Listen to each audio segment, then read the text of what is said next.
Hello, in this video, I want to go through all the cards that I would include if I was going to build a Miss Bumbleflower commander deck focused on drawing a bunch of cards, because we take advantage of that effect, group hug effects, and then just good gameplay. So first up, I have Chasm Skulker. For 2 and a blue, it's a 1/1. Whenever we draw a card, we put a +++ counter on it. When it dies, create an X/1/1 squid creature token to the Island's Walk, where X is the number of counters on it. Whenever our commander's ability resolves for the second time each turn, we draw 2, and then we're just going to draw cards throughout the entire game. Communal Brewing. For 2 and a green, it's an enchantment. When it enters, any number of target opponents each draw a card, put an ingredient counter on it, then put an ingredient counter on it for each card drawn this way. Whenever you cast a creature spell, that creature enters with an additional X ++ counters on it, where X is the number of ingredient counters on it. So, it enters, it lets your 3 opponents each draw a card, and then it gets at least 1 counter, and then it gets 1 more for each time they draw a card. And then all of your creatures enters with that many additional ++ counters on it. Very fun card, very interesting card. Goes great with the abilities just to put more counters on things, because our deck likes that. And it's also group hug-like. Dawn's Truce. For 1 and a white, it's an instant gift a card, so you get a better effect if you give one of your opponents the ability to draw a card. You and permanents you control gain hexproof. If the gift was promised, your stuff also gains indestructible. And since we're playing a group hug build, giving one of our opponents a card for some political leverage, it works out in our favor. Evolution Witness. For 2 and a green, it's a 2/1 with 1 green adapt 2. If it has no counters on it, you can put 2 ++ counters on it, but I don't think it's going to have no counters on it for long. Whenever 1 or more ++ counters are put on this card, return target permanent card from giver to the hand. So, every single time we cast a spell, target opponent draws a card, and we put a ++ counter on target creature and it gains flying, we can just put a counter on this thing all the time.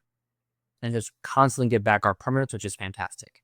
Fairy Mastermind. Whenever an opponent draws their second card each turn, you draw a card. Whenever we cast the spell on our opponent's turn, they would draw a card, which would be the second time they've drawn a card, which means we would get to draw a card. So we cast a counter spell. They've already drawn a card for turn. They draw their second card because Bumbleflower sees us cast our first spell during their turn. And then Fairy Mastermind lets us draw a second card. Forgotten Ancient. Whenever a player casts a spell, you may put a ++ counter on it. At the beginning of your upkeep, you may move any number of ++ counters from it onto other creatures. So, group hug effects, everyone's doing a bunch of stuff. You're reacting to things you need to react to, and the whole time Forgotten Ancient's getting bigger and bigger. Frantic Search. Draw 2, discard 2, tap up to 3 lands. Get some filtering, put stuff into our graveyard, which is never a bad thing. And then untapping 3 lands lets us cast a second spell on the same turn. Bumbleflower Ori. For 4 colorless, it's an artifact. Each player may play an additional land on each of their turns. At the beginning of each player's upkeep, if that player has no cards in hand, that player draws 3 cards. So, group hug, everyone gets to play additional lands, and then as soon as someone's hand go empty, they draw 3. Glunch the Bestower. For 1 green white, it's a 0/5 flyer. At the beginning of your end step, choose a player, then choose 2 then put 2 + counters on a creature they control. Choose a second player to draw a card, then choose a third player to create 2 treasure tokens. So at the end of each of your turns, you put 2 ++ counters on a creature one player controls.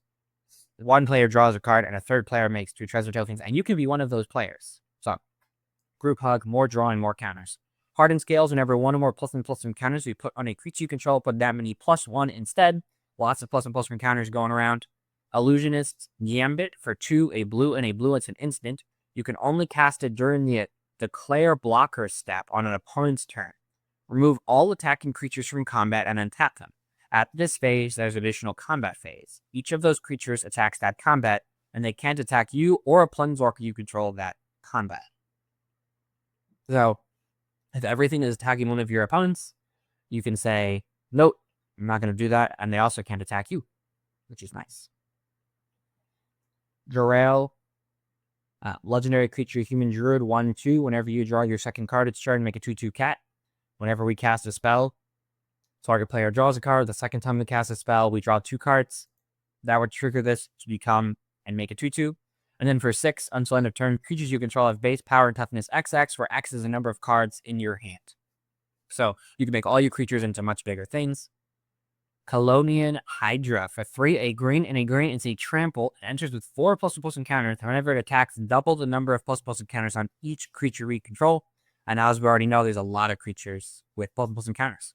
Kami of Whispered Hopes. If one or more +1/+1 encounters we put on a current that you control with that many +1 instead, and then it taps that X mana of any one color where X is its power. So this wears the +1/+1 counter super well to help us cast our bigger spells and be able to have extra mana to cast more than one spell in a turn. Kazil, Malament Exemplar. That's a lot of syllables. It's a 3/3. Your opponents can cast spells during your turn, which is great. Whenever one or more creatures you control with power greater than its base power deal combat damage to a player, draw a card. That includes +1/+1 counters. So now anytime any of our creatures deal damage, we get to draw cards. Quain, Entrant, Meddler. For a white and a blue, it's a 1/3. It taps to have each player draw a card. Each player may draw a card, then each player who drew a card this way gains 1 life. So, passing more cards around the table.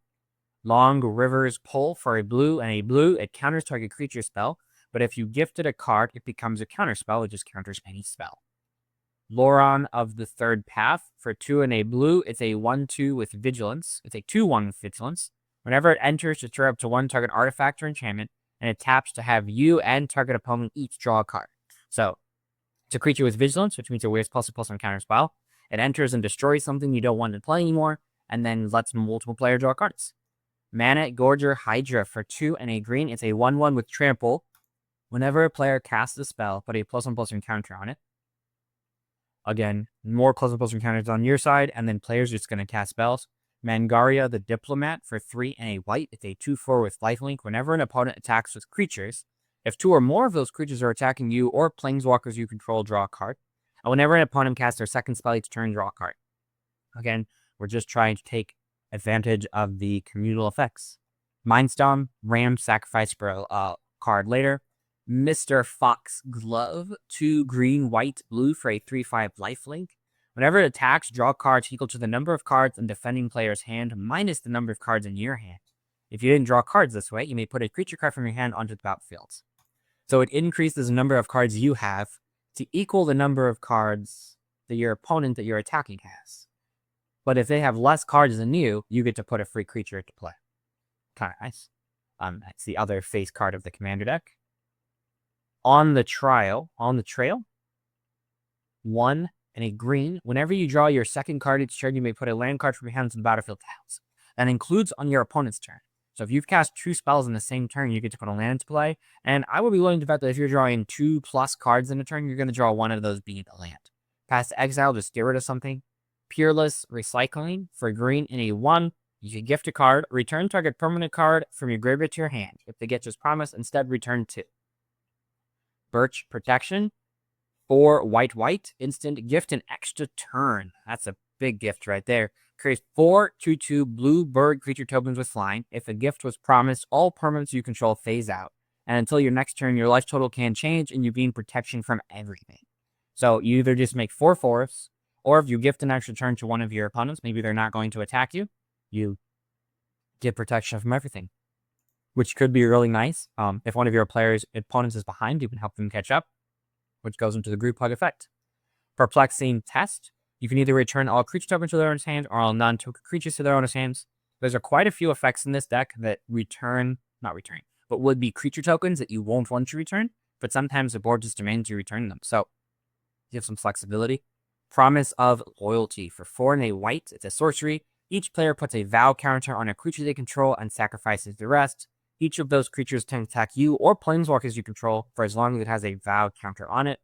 A good group hug, empty the board card. Propaganda protects your board by making it so creatures can attack you unless their controller pays 2 for each attacking creature. Lycostra's Crawl. For 5 colorless, its power and cost mixture equals the number of cards in your hand. And whenever you draw a card, each opponent loses a life. There's a lot of ways to draw cards in this deck, let alone our commander that lets us draw 2. Riot Control. For 2 and a white, you gain 1 life for each creature your opponents control. Prevent all damage to be dealt to you this turn. So, protect yourself. And this is an instance where it can be the second spell in turn. Rishgar Pima Renegade. For 2 and a green, it's a 2/2. It enters the battlefield to put a +1/+1 counter each of up to 2 target creatures. Each creature you control with a counter on it has tap add green. You're spreading around, I think, a lot of +1/+1 counters. And being able to ramp means you can cast more than 1 spell in a turn. Rites of Flourishing. For 2 and a green, at the beginning of each player's draw step, that player draws an additional card. Each player may play an additional land each of their turns. Group hug effects. Secret Rendezvous. You and target opponent each draw 3 cards. Group hug effect. Thelvia Explorer returned for 1, a green and a white. It's a 2/4 with parlay, which means tap. Each player reveals the top card of the library. For each non-land card revealed this way, add green and you gain 1 life. Then each player draws a card. More communal effects. Simic Ascendancy, green, blue. You can pay 3 to play plus encounter to a creature you control. Whenever one or more plus encounters are put on a creature you control, put that many growth counters on it. And at the beginning of your upkeep, if it has 20 or more growth counters on it, you win the game. Good if you include proliferation effects, which I did not do.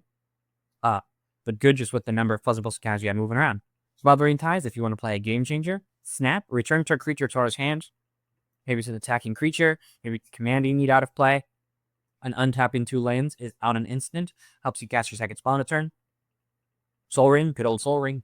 Spore Frog, you can prevent all damage dealt to you. There's also a permanent that you can get back with the Evolution Witness, which is probably one of the best cards in your deck, the Evolution Witness. Steel Burr Champion for 2 and a white. It's a 1/1 with Offscreen. Vigilance, whenever an opponent casts a non-creature spell, put a ++ counter on this creature. More counters, more little creatures, and more taking advantage of communal effects. Sun Scorch Region, same thing, 5 mana for a 4/3 flyer. Whenever an opponent casts a spell, put a ++ counter on it and you gain a life. Gaining life on top of the ++ counter is a great place to be. Swiftfoot Boots can give haste to any of your big creatures, but also just make sure our commander is protected. Swords to Plowshares, a 1 mana way to get rid of something, also can be your second spell in a turn. Tameo Field Researcher for 1, a green, a white, and a blue. It's a 4 loyalty Planeswalker with +1. Choose up to 2 target creatures. Until your next turn, whenever either of those creatures deal damage, you draw a card. Pretty good, and you can do it, and then on your opponent's creatures, because it says until your next turn. -2, tap up to 2 target non-land permanents. They don't untap during their controller's next untap step. So the first ability is good if you know your opponents are going to attack someone else. -2 is good if you think your opponents are going to attack you. And then for -7, you can draw 3, and you can cast spells from your hand without paying mana costs for the rest of the game, which is fantastic. Tempt with Bunnies. I love this card for 2 and a white. The sorcery with Tempting Offer. Draw a card and make a 1/1 rabbit. Then each opponent may draw a card and make a 1/1 rabbit. For each opponent who does, you draw a card and you make a 1/1 rabbit. Lots of rabbits. Super fun. If everyone does it, you get 5 cards and 5 rabbits. Tempt with Discovery, a very powerful card. For 3 and a green, it takes Sorcery, Tempting Offer. Search your library for a land card and put it onto the battlefield. Each opponent may search your library for a land card and put it onto the battlefield. For each opponent who searches the library this way, search your library for a land card and put it onto the battlefield. Then each player who searches the library this way shuffles it. The lands do not come into play tapped like they normally would. So you can go get all of your untapped lands, which is a bunch of basics if you knew. I've had this card be the card that won me the game because all of my opponents took advantage of the effect, and I got 5 lands, and I played it on turn 4. So I started turn 5 by playing the land, and I had 10 lands, which was insane. Tenuous Truce for 1 and a green enchantment aura. Enchant an opponent. At the beginning of enchanted opponent's end step, you and that player each draw a card. Whenever you attack the enchanted opponent or a planeswalker they control, or when they attack you or a planeswalker you control, sacrifice it.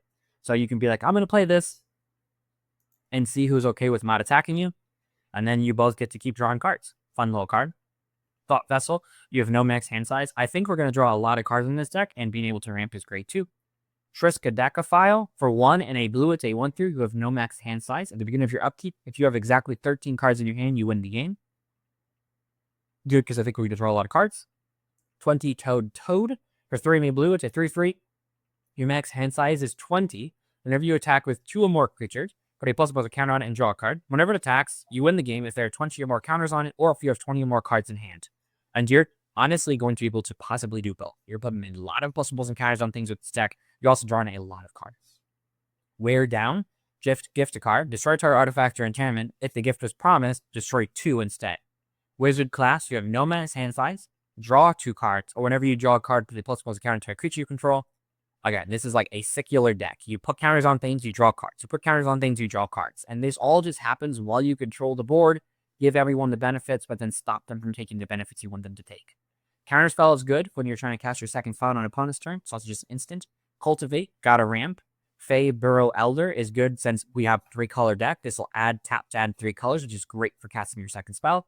Farseek can go get, any of your Triomes, any of your Shocklands. Spell or Stone is good because you're playing against 3 opponents. Most likely, they're going to be playing one of your 3 colors, if not anyone playing all of them. Generous Gift can go destroy a permanent and replace with an elephant. And then Reliquary Tower, I think we're going to draw a lot of cards, so Reliquary Tower could be in this deck. But you let me know your thoughts on my deck list. I did include a list on Mock Seals, which is in the description below.